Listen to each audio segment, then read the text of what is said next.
Hello friends, welcome to my YouTube channel. Today I'm going to start Science Chapter 3 Atoms and Molecules. ये आपने atoms word तो सुना होगा। Atoms क्या होता है?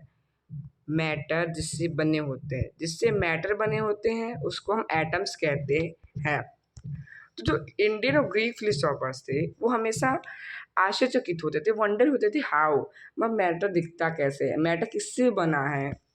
किसी को पता नहीं था वो क्या कहते हैं, ये कैसे मतलब मैटर क्या डिवाइड होते हैं, डिवाइड होके बने हैं।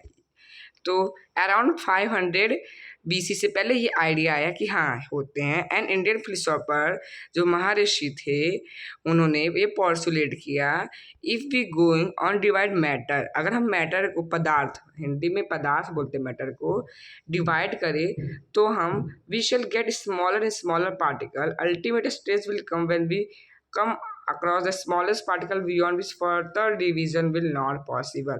मीन्स मान लीजिए आप एक मैटर ले रहे हो, कोई चीज़ ले रहे हो, आप मान लीजिए एक ईंट ले रहे हो, आप उसको तोड़ते जा रहे हो, तोड़ते जा रहे हो, एक समय ऐसा आएगा कि आप उसको तोड़ नहीं पाओगे।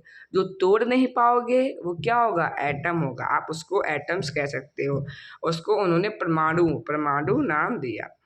अनदर फिलोसोफर आए, पकड़ा पकुड़ा आए, उन्होंने ये बताया कि पार्टिकल्स जो हैं मतलब जो एटम्स नॉर्मली एग्जिस्ट करते हैं कंबाइंड फॉर्म में, मतलब कंबाइंड फॉर्म में होते हैं। जैसे एटम है, ओके, एटम जब कंबाइन होते हैं ना, millions billion of atoms combine होते हैं ना, तो जाके एक मैटर की फॉर्म लेते हैं। अराउंड द सेम एरा, उसी टाइम पे जो ग्रीक फिलोसोफर थे डीमो और लिको, बिकॉज उन्होंने सजेस्ट किया if we are going divide a matter, matter करेंगे, हम मैटर को डिवाइड करने जाएंगे तो हम उसको एक समय आएगा जिसको हम डिवाइड नहीं कर सकते। आप अगर एक मैं ऐसे ब्रिक ले रहे हो, आप ब्रिक ले रहे हो, आप उसको तोड़ते जा रहे हो, तोड़ते जा रहे हो, लेकिन एक टाइम आएगा उसको तोड़ नहीं पाओगे। तो Democritus call this individual particle, individual particle को उन्होंने एटम नाम दिया। एटम मतलब जिसको हम डिवाइड हो ही नहीं सकता। एटम एक ऐसा, उन्होंने कहा कि एटम ये होता है जिसको हम डिवाइड नहीं कर सकते। All this was based on philosophical, बाद में सबने बताया, एंड मच नॉट मच, मतलब तब के समय में उतना तो एक्सपेरिमेंटल वर्क होता नहीं था जब इन्होंने ढूंढा। तो जब 18th सेंचुरी में ये आइडिया इतना रखा गया कि एटम से सारे मैटर बने हैं और एटम इंडिविजिबल है, इतना उन्होंने तब लोगों को पता था। By the end of 19th century, and मतलब 19th सेंचुरी 18th सेंचुरी के बाद एंड हुआ, उसके बाद साइंटिस्ट ने डिफरेंस बिटवीन एटम्स, एलिमेंट्स और कंपाउंड किया, ढूंढा। उन्होंने एलिमेंट एंड कंपाउंड को देखा, नेचुरली बिकम इंटरेस्टेड, बाद में उनको मजा आने लगा कि सब नई चीज़ ढूंढने में कि कैसे होते, कैसे कंबाइन होते, वाई एलिमेंट कंबाइन, क्यों कंबाइन होते, व्हाट हैपन जब वो कंबाइन होते। अनदर ले लेवोजर आए जिन्होंने foundation of chemical science by establishing two important law of chemical combination. उन्होंने लॉ ऑफ कॉम्बिनेशन दिया, दो लॉ ऑफ केमिकल कॉम्बिनेशन के अंदर दो लॉ आते हैं। तो law of chemical combination, the following two law of chemical combination उन्होंने were establish after much experiment by Lavoisier and Joseph Proust. फिर इन दोनों साइंटिस्ट ने, जो जोसेफ थे और लेवोजर थे, उन्होंने बहुत सारे एक्सपेरिमेंट के बाद ही इसको लॉ ऑफ केमिकल कॉम्बिनेशन को सामने रखा, law of conservation of mass. So देखो, लॉ ऑफ केमिकल कॉम्बिनेशन ये होता है कि एटम्स जो होते हैं of the element to form different compound, atoms जुड़ते हैं, एटम जुड़ते हैं, एलिमेंट बनते हैं, एलिमेंट जुड़ के एक कंपाउंड बनता है। तो law of conservation of mass होता क्या है?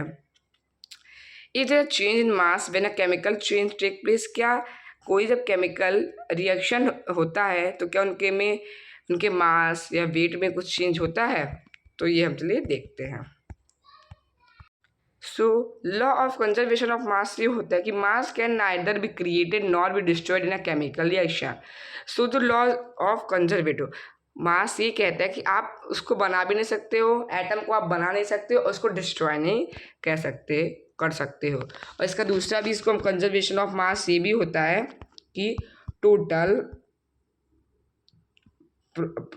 मास reaction is equal to total mass product. मतलब CO2 का एग्जाम्पल ले लीजिए, अगर CO2 है उसमें अगर 44 ग्राम C है और O2 फॉर एग्जांपल और 56 ग्राम क्या है ऑक्सीजन, तो इन सबको मिलाएंगे तो 100 ग्राम बनेगा।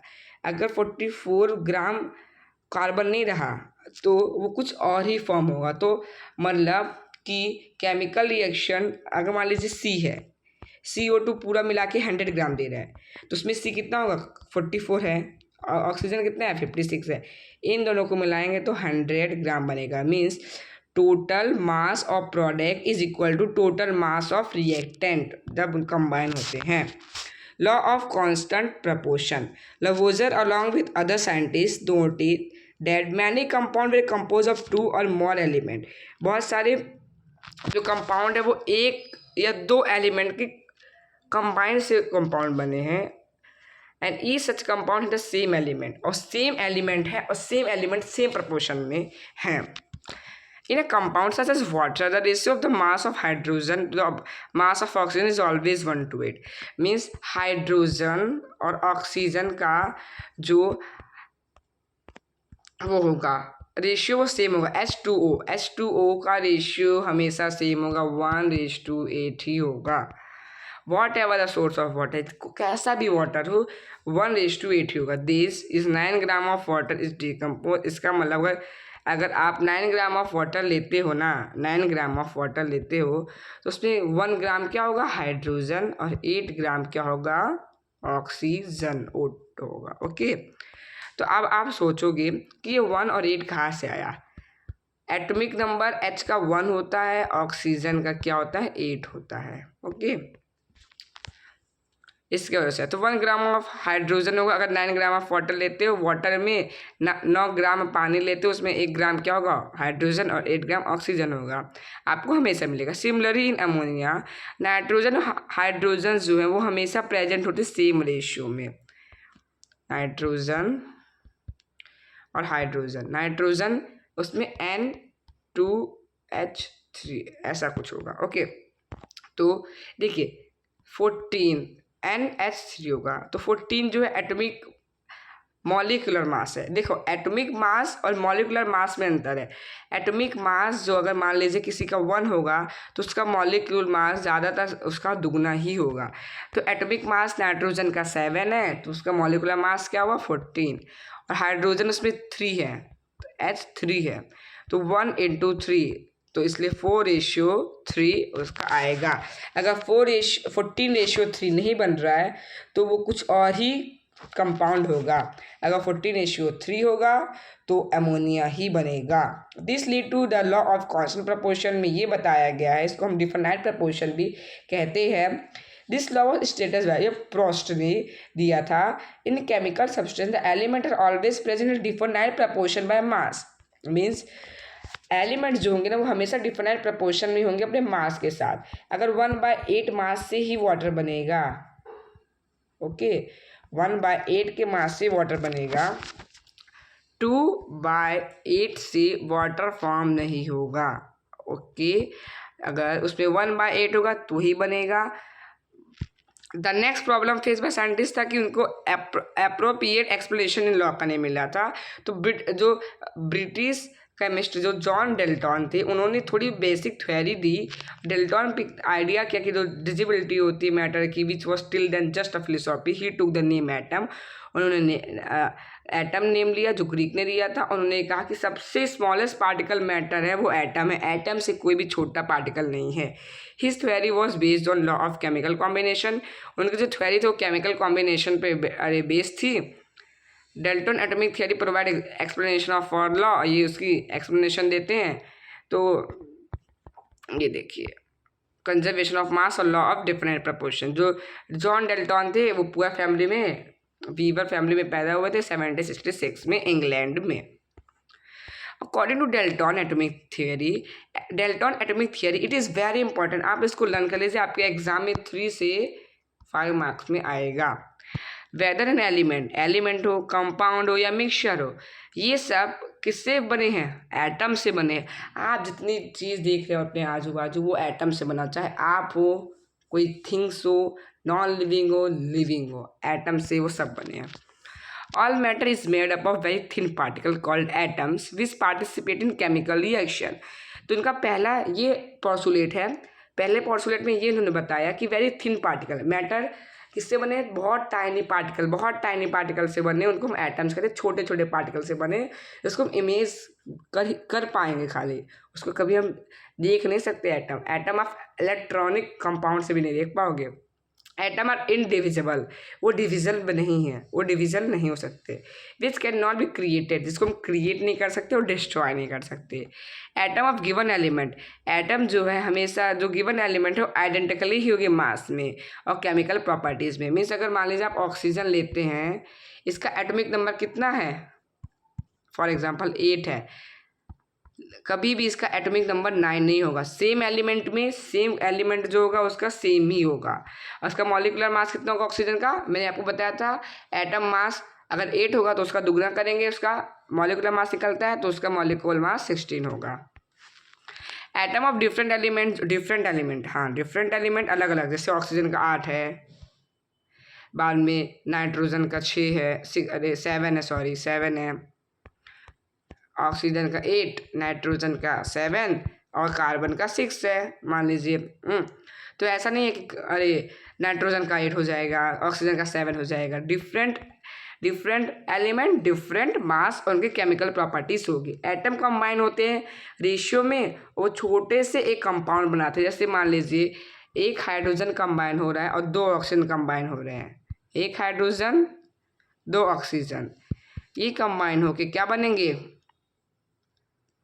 1:8 और वो वाटर बनेंगे।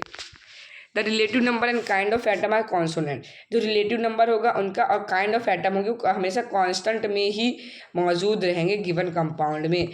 H2O जैसे मैंने बताया कि उसमें हमेशा 1:8 में ही फॉर्म होंगे, वो कभी 2:9 या 3:7 ये नहीं हो सकते, 1:8 ही होगा। और इसके थोड़े बहुत ड्रॉबैक्स हैं, और ड्रॉबैक्स क्या है मैं आपको भी बता देता हूँ, बुक में नहीं दिया है।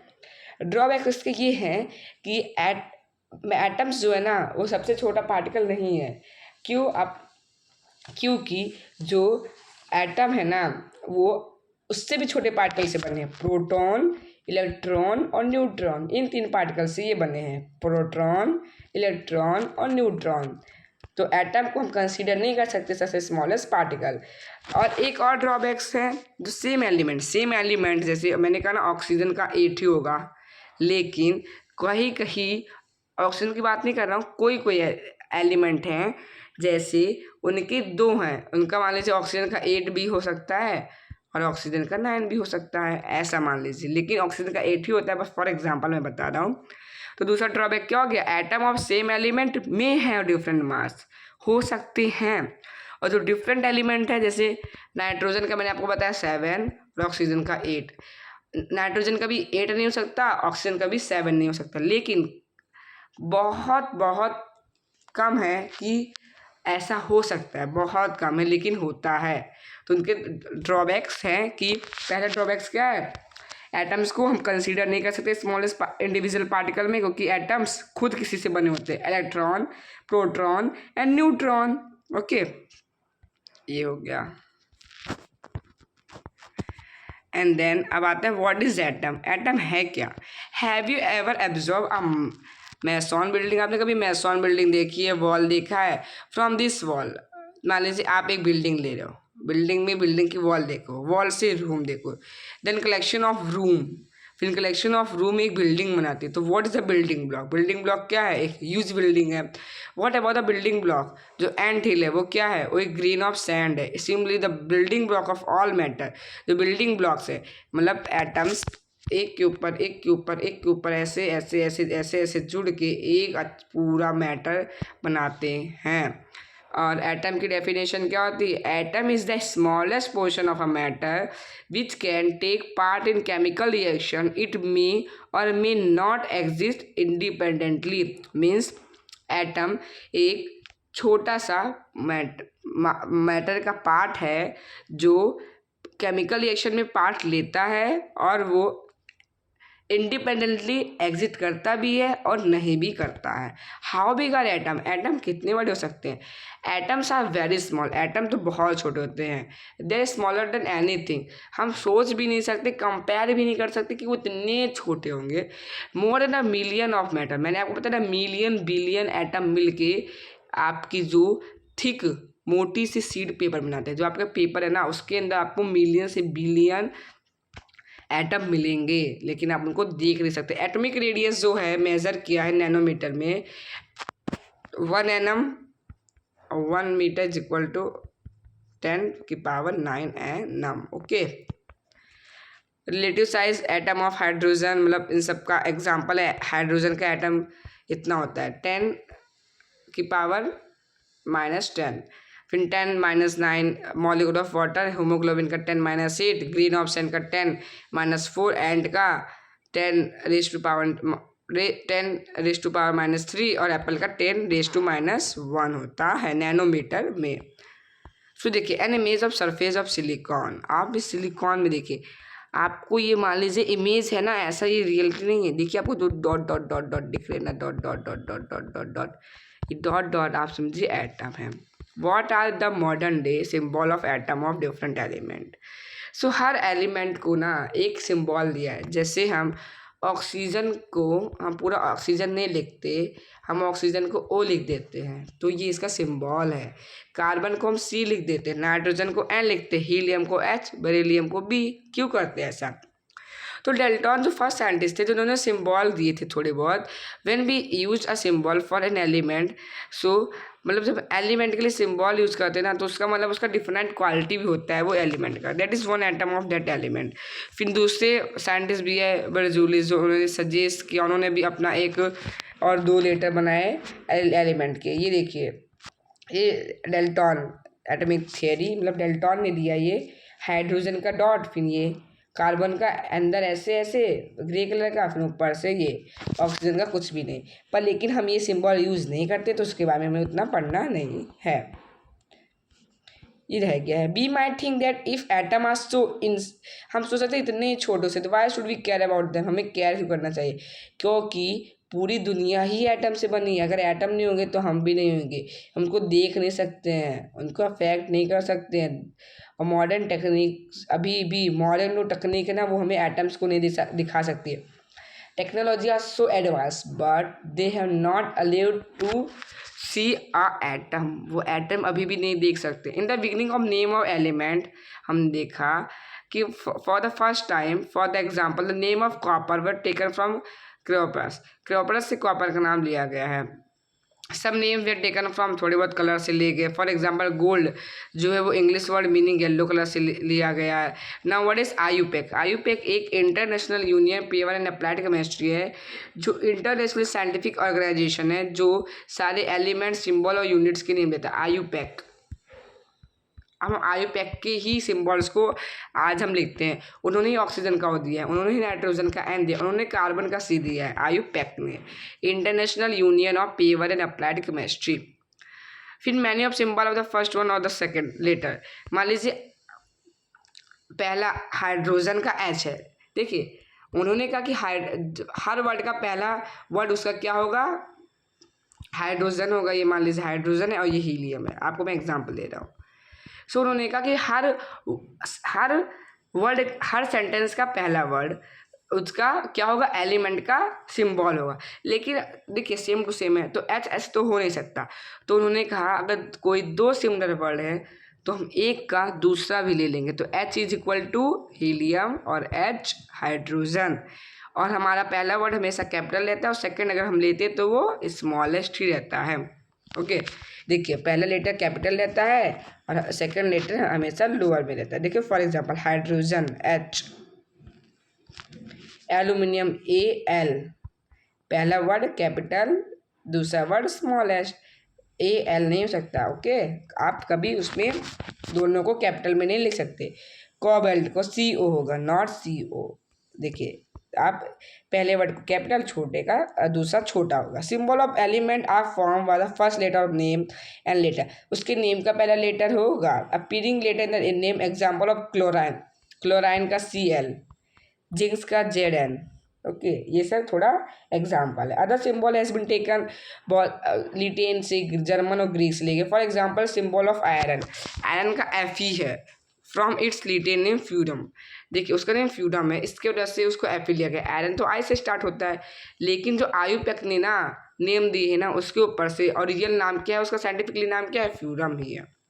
सोडियम का Na है, नेट्रम। पोटेशियम का K है, कैलम। देयरफॉर इस एलिमेंट का नाम थोड़ा यूनिक है। ये देखिए element, symbol of some element, A aluminium, Al argon, Ar barium, Ba। देखिए इसमें बी दोनों था ना, इसके वजह से इन्होंने क्या किया, एक का दूसरा वर्ड भी ले लिया और दूसरे का नहीं लिया। इससे हमें समझ आएगा कि बी आएगा तो बोरोन, बी आएगा तो बेरियम। ओके, ये टेबल है, आप इसको एक बार रिफर कर लीजिए। कॉपर का Cu होता है, Cu क्यों होता है, क्योंकि उसका साइंटिफिकली कुछ और ही नाम होता है। Passage of time and repeated use of you will automatically be able to produce this symbol. आप इसको लर्न कर लेंगे ना, आप हर जगह इसको यूज़ करेंगे। आपको तो ऑक्सीजन का पक्का लर्न होगा, नाइट्रोजन का भी आपको लर्न होगा ही, कार्बन का लर्न होगा, हाइड्रोजन का, ये चार का तो मुझे आप पक्का कि आपको ये लर्न होगा ही। HNO3 तो लर्न ही होगा, बाकी सब तो आप लर्न कर लीजिए उसको अच्छे से। तो एटम मास हम अगले चैप्टर में अगले वीडियो में देखेंगे। आपको वीडियो कैसी लगी ज़रूर बताइए, कुछ समझना है तो कमेंट बॉक्स में ज़रूर करिए, और कुछ मुझे समझाने में गलती हो गई हो तो मुझे आप कमेंट बॉक्स में बता सकते। थैंक